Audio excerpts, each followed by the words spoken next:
Short presentation speaker is Dr. Justin Marchegiani, and while Dr. Justin, we'll call him Dr. Justin for short, studied at the University of Massachusetts, he started off his career working in a surgical center as he prepared for his medical school training.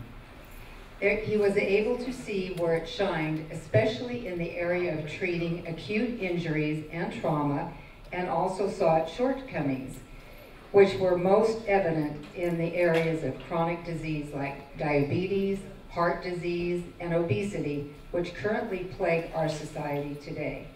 This experience shifted Justin's focus from traditional medical approach to a natural medical approach to healing. Dr. Justin is a graduate of the University of Massachusetts at Amherst with a BS degree in kinesiology and pre-medical studies. Dr. Justin has completed his doctorate degree in chiropractic medicine from Life West University. Dr. Justin has just completed the postgraduate study in the area of clinical nutrition, exercise, and functional medicine, so he can offer the most cutting-edge techniques to help address his patients' growing health need cares. Dr. Justin works with a wide variety of patients, all the way from athletics, trying to increase performance and heal from injuries, to every person with chronic health problems. There's more on this, but let's just welcome Dr. Justin. Thank you.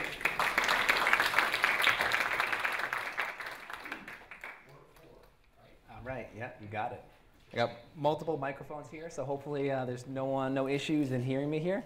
So the goal of today's talk is to really bridge what some of the information and the science is saying, and kind of taking it to the layperson and saying, what can you do? How can you assess your thyroid? How can you become healthier? But also backing it up with some science, just so you know I'm not making it all up. So again, thyroid is one of the biggest issues plaguing our society. Hypothyroidism, autoimmune thyroid conditions. Levothyroxine or Synthroid is the #4 prescribed medication in the country. Yet we're seeing more and more people with hypothyroid. And a lot of these symptoms here are the underlying causes, or basically hypothyroidism is driving the majority of these symptoms. One of the things we also see here that's kind of controversial is high cholesterol. Thyroid hormone was actually used in the late 80s for even treating high cholesterol. So just because you have high cholesterol, it could also be an underlying thyroid issue. I think someone asked that question earlier. So we're going to try to address all of these things one by one here. So again, we have thyroid imbalances in the middle, but there are many things that drive thyroid imbalances. Female hormone issues, we're going to touch upon each one of these in the slides. Toxins, infections, adrenal and blood sugar issues, so when you eat, how often you eat, what type of macronutrients you're eating, gastrointestinal problems, and the immune system. So again, a little recap for anyone that's not familiar with thyroid physiology. We have our pituitary, which produces a hormone called TSH. That's the typical hormone that conventional physicians are measuring and basing your thyroid function off of. Big mistake, we'll go into why that is. TSH basically screams down to your thyroid, make some thyroid hormone. It produces a hormone called T4, which is inactive thyroid hormone, and T4 gets converted in the liver, about 60%, in the gut by healthy gut bacteria, about 20%. The other 20% can be converted based on how stressful your lifestyle is, and we'll go into how we can change that. So the first thing, let's talk about right.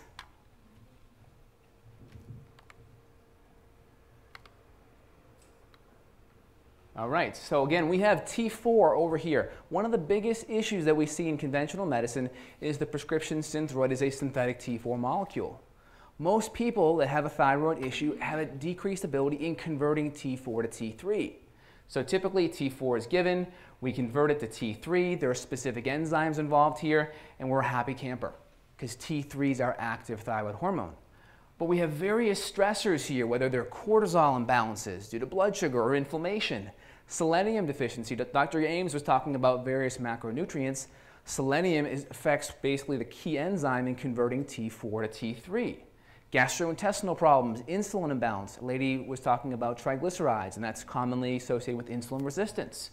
Again, decreased protein, anemias, whether they're anemia of iron or anemias of B9, folate, and B12. And again, what happens when we're stressed? Our T4, instead of being converted to active T3, where it's having a metabolic effect, it's getting converted into reverse T3. And essentially, reverse T3 is like the brake on the thyroid. So we want to do things and be able to assess your thyroid function so we can get more of it to T3, active T3, and not the brake or the reverse T3. So again, how thyroid hormone works. I'm going to break it down for you. This may be a little bit too simple for some, but some might just hit just right. So we have T4. It gets converted to T3. T4, again, is inactive. T3 is active. Again, we have T3 is the baseball. Okay, that's the active hormone. The catcher's mitt is the receptor site. So essentially what happens in normal thyroid function is T4 gets converted to T3. T3 binds into the catcher's mitt. That's the receptor site. And then we have what's called a metabolic or proteomic response. And that's how the thyroid should work, just like so.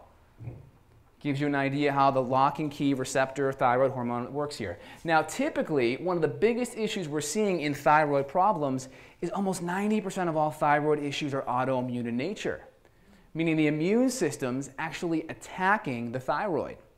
Now, the problem with that is conventional medicine, if you have an autoimmune thyroid, the treatment is Synthroid, Levoxyl, levothyroxine.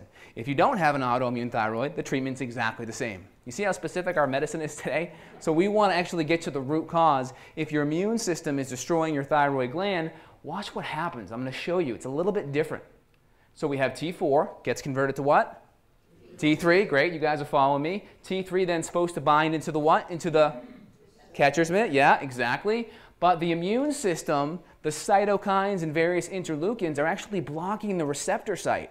So we can go give Cytomel or Nature-Throid or Armour to the cows come home, and it's not going to make too much of a difference because that thyroid hormone has to bind into that catcher's mitt or receptor site to have a proteomic or a metabolic response. So this is the problem we're seeing here, and we have to address the immune system or we're not going to get to the root.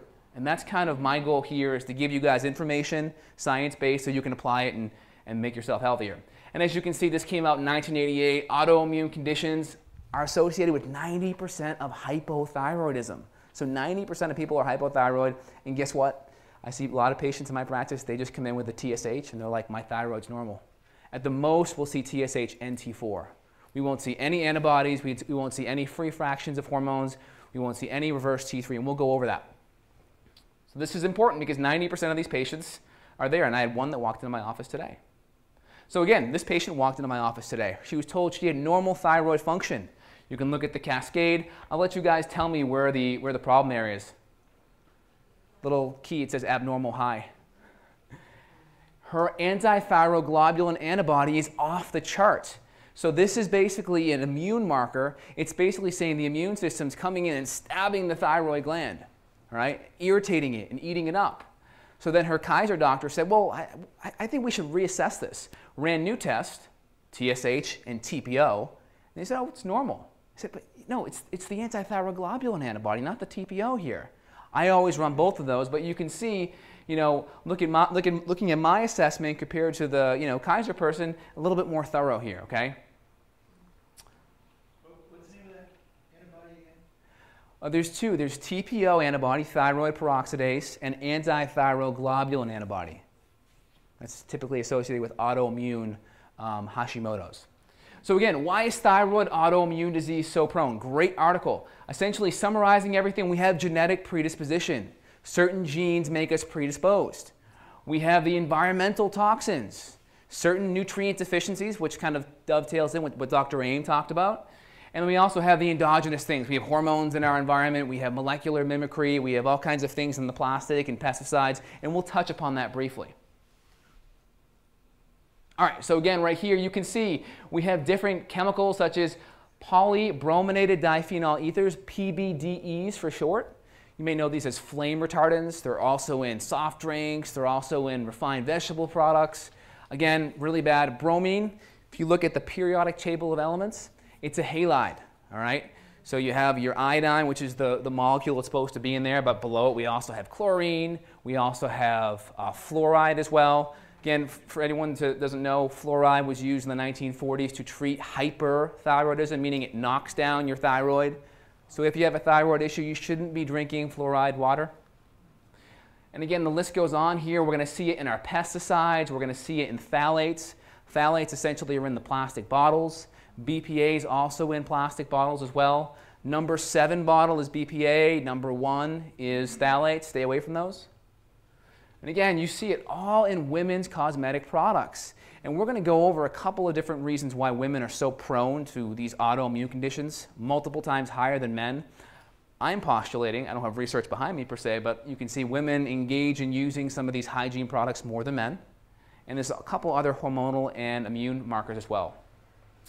Again, pesticides, you can see that lots of research on this. Organochlorines are affecting thyroid function. They also affect reproductive function as well. Okay, little EPA study here. Bad font for this projector. Anyway, EPA said 100% of people have dioxins and PBDEs. And again, these are the thyroid disrupting chemicals kind of by category. So we have the halides, right? Iodine can be good or bad, all right? That's one of those things where if you're autoimmune, I recommend staying away from iodine until the inflammation is cooled down. If not, it's like throwing gasoline on the fire. Some people it's good, some people it's bad. I'll talk about that why. Bromine, again, it was in breads for a long time, so a lot of people who use iodine, they get a nice little bromine detox from the iodine. We also have the fluoride I kind of touched upon. We have all the different chemicals in the plastics, the BPA, the PBDs, the triclosan here, which is an antibiotic in soap. Stay away from that. We also have the exogenous hormones, such as in birth control pills, also in PCOS, where we have elevated testosterone. That can also affect thyroid function. And we have estrogen dominance. And I'm going to touch upon how estrogen dominance actually affects the immune system. And then we have the food, goitrogens and cruciferous vegetables. Don't be scared. Just saute them, steam them a little bit, and the goitrogens come right down. Just if you have hyper or hypothyroidism, just don't do it as raw. Steam it, saute it, and you're pretty good to go. And eat organic as well, because the organochlorines are going to be in conventional produce. All right, again, blood sugar is really important. If you have an autoimmune thyroid, and if you're a gambling person, that means you're part of the 90%. I have an autoimmune thyroid as well, so I practice what I preach. Again, inflammation is the key underlying issue for any health condition, and guess what? The thyroid is not alone when it comes to that one. So we have our blood sugar zone here, right? I call this our thyroid zone. So when we're eating refined carbohydrate, refined junk, and we're essentially a sugar burner, our blood sugar does this little roller coaster throughout the day. At the top of the roller coaster, we're making a whole bunch of insulin. At the bottom, a whole bunch of cortisol. This is the vicious cycle of storing fat, burning muscle, storing fat, burning muscle, and we become sarcopenic, essentially fatter and flabbier. Not a great combination. And again, research is also showing you're increasing cytokines, this cytokine called IL-6. So you're actually burning up your thyroid even more when your blood sugar does these dips. So the take-home message, eat every 3 to 5 hours, high-quality protein and fat, and carbohydrate mainly from vegetables. So again, eating every 3 to 5 hours, your blood sugar does this. You stay in that thyroid zone, inflammation's modulated and dampened, and you're not burning through your thyroid as fast. All right, this is really, really crucial information. I'm treating a lot of patients, and I'm finding a lot of different viral infections that the literature is supporting are associated with these thyroid issues.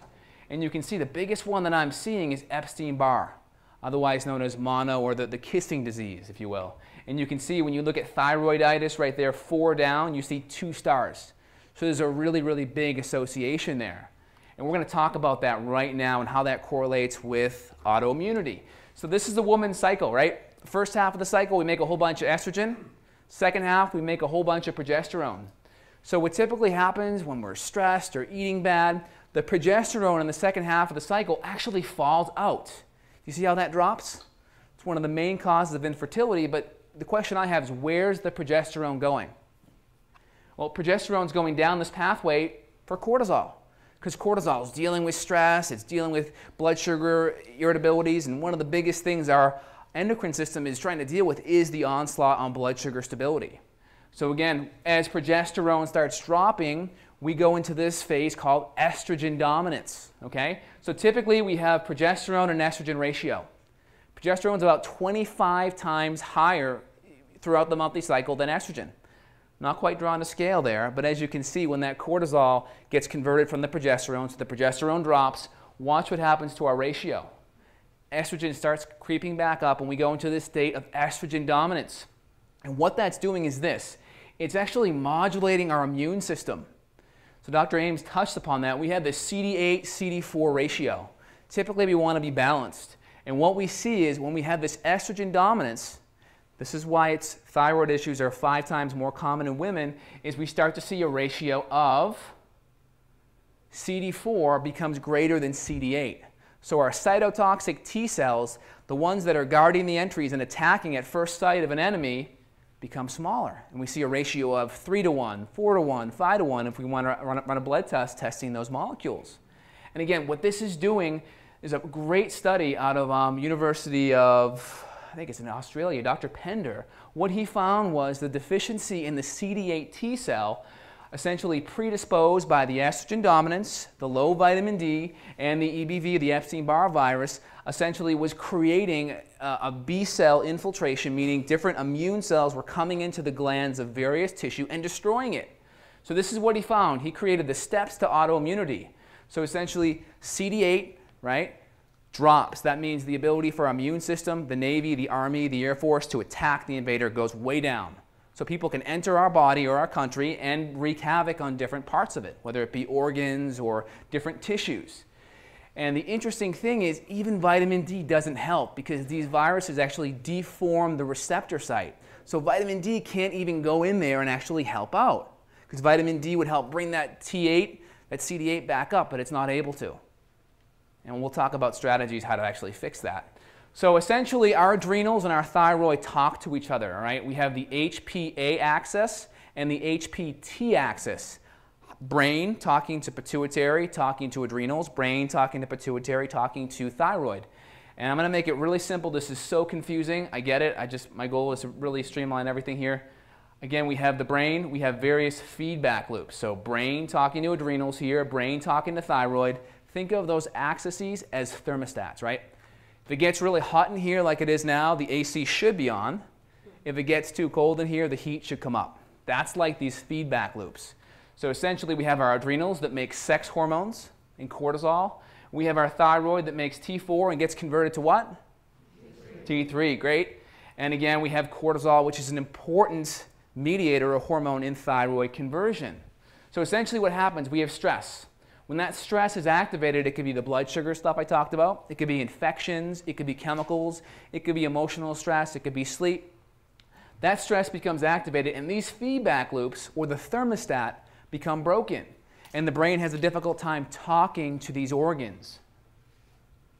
And what you're going to see is less sex hormones, right? And we're going to see more cortisol, and we start seeing more reverse T3. That's kind of the key intermediary. So our goal is to figure out where those stressors are coming from, right? Fixing the diet, stabilizing blood sugar, addressing the infections, getting away from the toxins, and we can remove those feedback blockers. That's kind of the underlying goal here. So again, typically when we go into a catabolic state, we have all these good anti-aging hormones that help rebuild us, right? We're in this constant state of building up and breaking down. So when we have excess stress from those various things I talked about, we have more cortisol, more of these hormones that are catabolic, they're breaking us down. So our goal is to figure out where those stressors are coming from, pull away the stressors, and then we can be building up more efficiently than breaking down. That's a key concept. All right, this is a really good thing here. I mean, no one should be eating grains in here, in my opinion.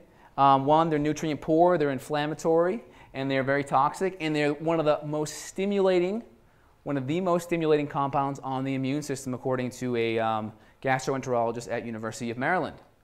So again, what we're finding is creating inflammation in the guts creates this vicious cycle known as leaky gut syndrome.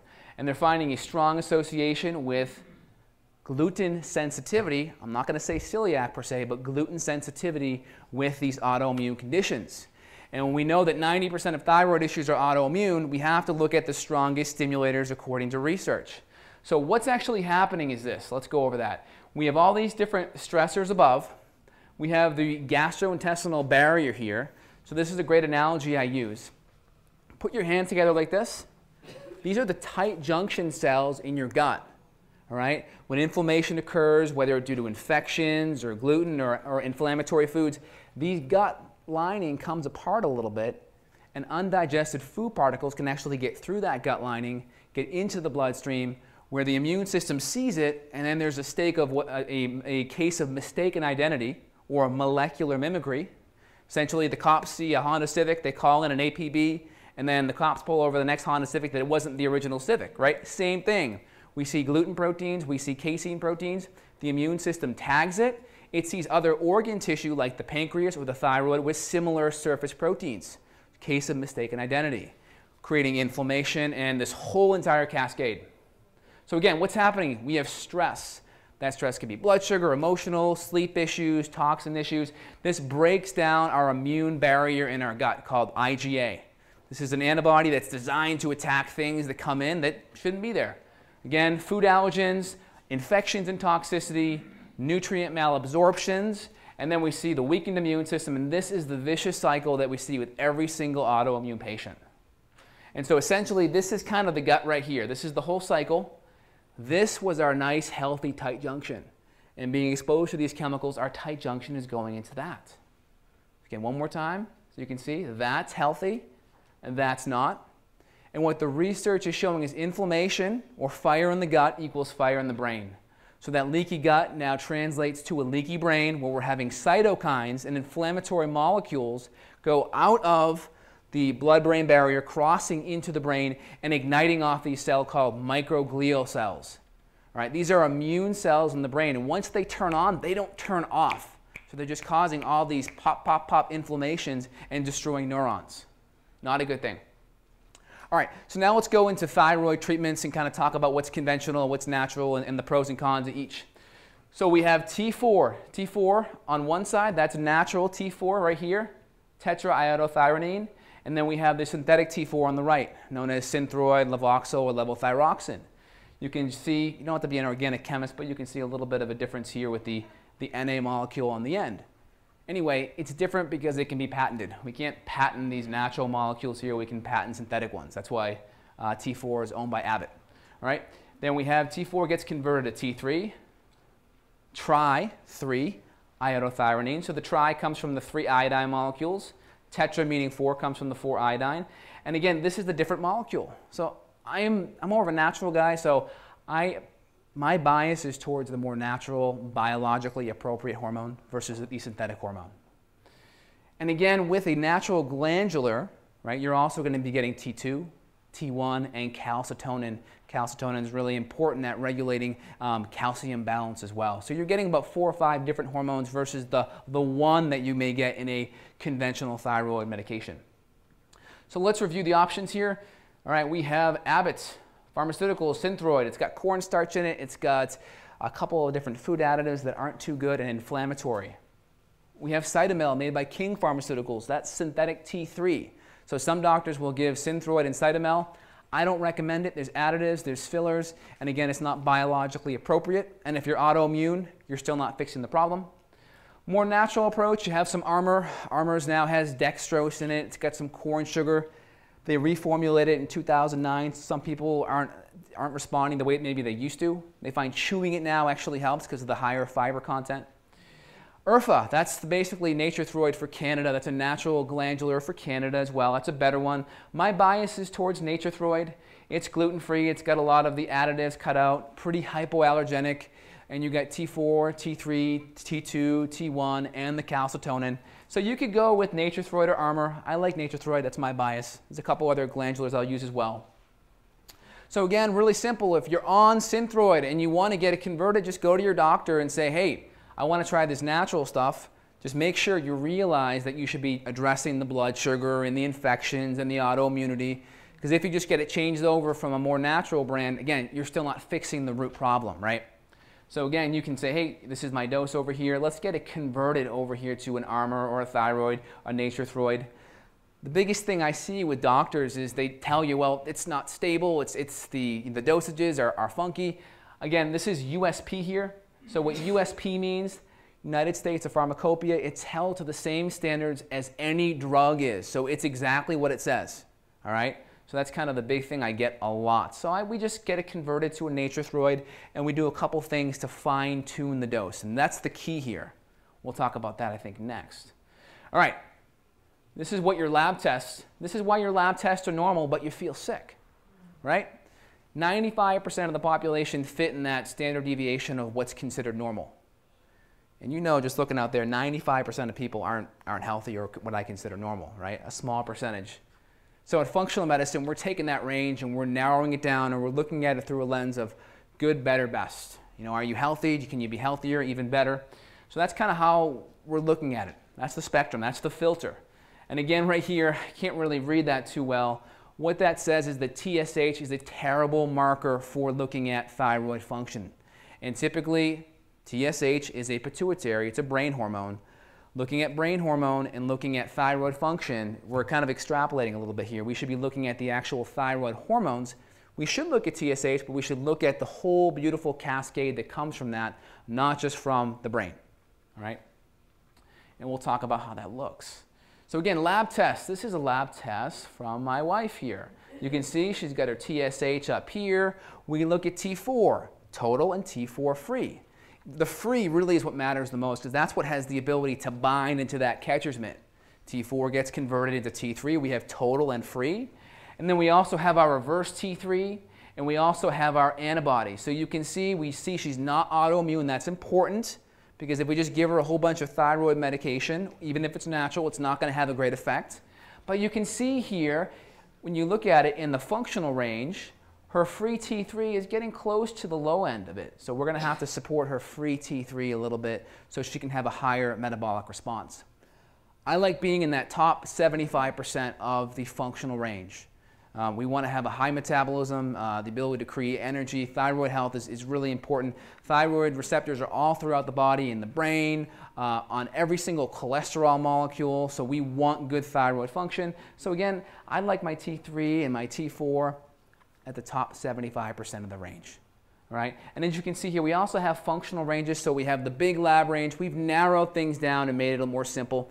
And the key ratio that I'm a huge fan of, the research is really supporting, is this T3 to reverse T3 ratio and this free T3 to reverse T3 ratio. That's a great indicator of overall thyroid health. And I have a nice calculator on my blog page where you can actually calculate that yourself. So you can see there's a lot of different cascades that just looking at TSH or T4, you totally miss the whole boat on here.